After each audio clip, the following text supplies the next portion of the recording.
4월 27일 수요일 오순절 기다림 10분 말씀 묵상을 시작합니다. 다 같이 사도신경으로 신앙 고백합니다. 나는 전능하신 아버지 하나님 천지의 창조주를 믿습니다. 나는 그의 유일하신 아들 우리 주 예수 그리스도를 믿습니다. 그는 성령으로 잉태되어 동정녀 마리아에게서 나시고 본디오 빌라도에게 고난을 받아 십자가에 못 박혀 죽으시고 장사된 지 사흘 만에 죽은 자 가운데서 다시 살아나셨으며 하늘에 오르시어 전능하신 아버지 하나님 우편에 앉아 계시다가 거기로부터 살아있는 자와 죽은 자를 심판하러 오십니다. 나는 성령을 믿으며 거룩한 공교회와 성도의 교제와 죄를 용서받는 것과 몸의 부활과 영생을 믿습니다. 아멘. 찬송가 385장 못 박혀 죽으신 찬송가 385장을 부릅니다.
이 시간 우리에게 주시는 하나님 말씀은 마가복음 12장 18절로 27절입니다.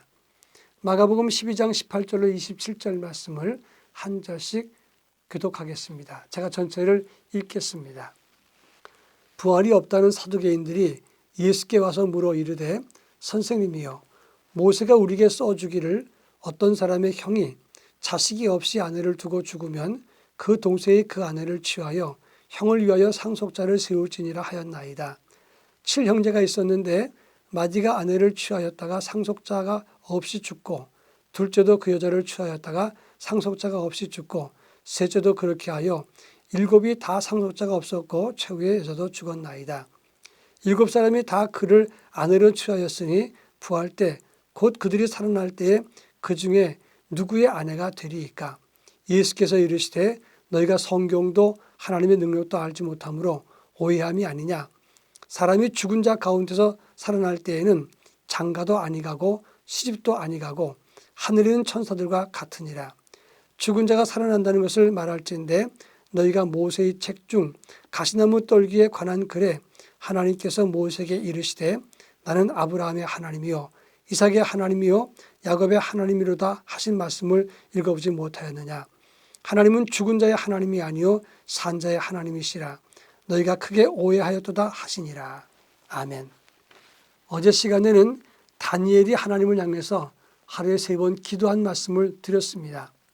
사람들은 공무나 사적인 삶이나 또 사람의 축제에 관해서 살펴보면서 시비할 것을 찾았습니다마는 더 이상 시비할 것이 없었을 때 다니엘의 기도를 가지고 시비했다 하는 말씀을 드렸습니다.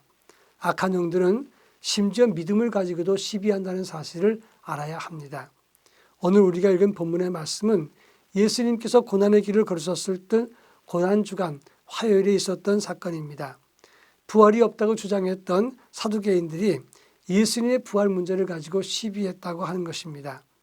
그들은 찾아와서 선생님이요, 모세의 율법에 의하면 형이 자식이 없어 죽으면 그 동생의 아내를 취해서 상속자를 세우라 했는데 이렇게 말하면서 그 당시 유대인의 관습이었던 계대 결혼을 가지고 시비했다고 하는 것입니다.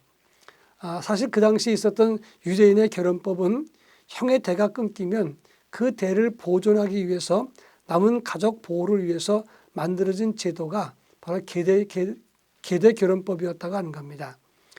이럴 때 형이 씨가 없이 죽고 나면 동생은 형수에게 씨를 제공해서 아이를 태어나게 하고 그것은 동생의 아이가 아니라 형의 아이가 되어서 그 아이를 구심점으로 형의 대를 잇게 하는 방법이었던 것입니다. 그런데 오늘 23절에 보면 지금 예수님을 시비했던 사람들이 예수님께 가상적인 논리를 펴니다. 7형제가 있었는데 그 7형제가 다 이 한 여인을 결혼하고 취했었는데 씨가 없이 그냥 죽었다면 부활 때 그 여인은 누구의 아내가 됩니까? 라고 물었던 것입니다. 사악한 무리들은 예수님을 공경에 빠뜨리기 위해서 연구를 많이 해서 가상적인 논리를 폈습니다. 이것은 그 당시 있었던 계대 결혼법을 가지고 시비한 것입니다. 사실 그 당시 유대인 사회의 이 문화의 유물이 고대 근동 지방의 유물과 같았는데 그것이 바로 계대 결혼이라고 하는 것입니다. 형이 자식 없이 죽으면 그 남은 유가족들은 책임질 사람이 없습니다. 그래서 사회적인 안정장치를 만들기 위해서 형의 대를 잇게 해줬던 장치가 계대 결혼이었던 것입니다. 그런데 이렇게 이 관습을 가지고 예수를 시험하는 그런 그들을 향해서 예수님이 24절에 보면 너희가 성경도 모르고 하나님의 능력도 모르는구나 이렇게 지적을 했던 것입니다. 이 법의 원뜻을 곡해하고 나를 시비한다. 그러면서 예수 부활의 본질을 모르는 자들을 지적했다고 하는 것입니다. 25절에 보면 부활의 때 하나님 나라에서는 이 땅의 모든 원리와 장가나 시집가는 게 아니다라고 말하면서 우리는 하늘의 천사와 같다라고 말씀했습니다. 여러분, 부활을 깨닫지 못하고 체험하지 못한 사람들은 부활할 때 7명의 남자들이 한 여자를 취했다면 누구의 아내가 되겠느냐 이런 엉뚱한 논리를 갖고 말할 수 있다고 하는 것입니다. 여러분, 엄마의 뱃속에 있는 아이는 그 몸 자체로 그냥 세상에 나오면 죽고 맙니다. 왜냐하면 그 아이의 몸은 이 세상의 몸에 맞지 않기 때문에 그렇습니다. 마찬가지로 이 땅의 몸을 갖고 하나님 나라 천국으로 그리고 영생의 원리를 해석한다. 그렇게 될 수 없다고 하는 것을 말하는 것입니다. 인간의 몸과 원리를 가지고 부활의 몸을 설명할 수는 없습니다. 영적으로 무지하면 더더욱 그것을 깨닫지 못하는 것입니다. 부활체에 대해서 칼빈은 말하기를 그 몸은 천사와 같은 몸이다 라고 설명했습니다. 지상의 생명이 갖는 모든 결함을 뛰어넘는 완전한 몸이다. 이렇게 지적을 했고, 스웨트는 죽음으로 제약받는 모든 상태의 몸으로부터 해방되는 상태다. 이렇게 말했습니다.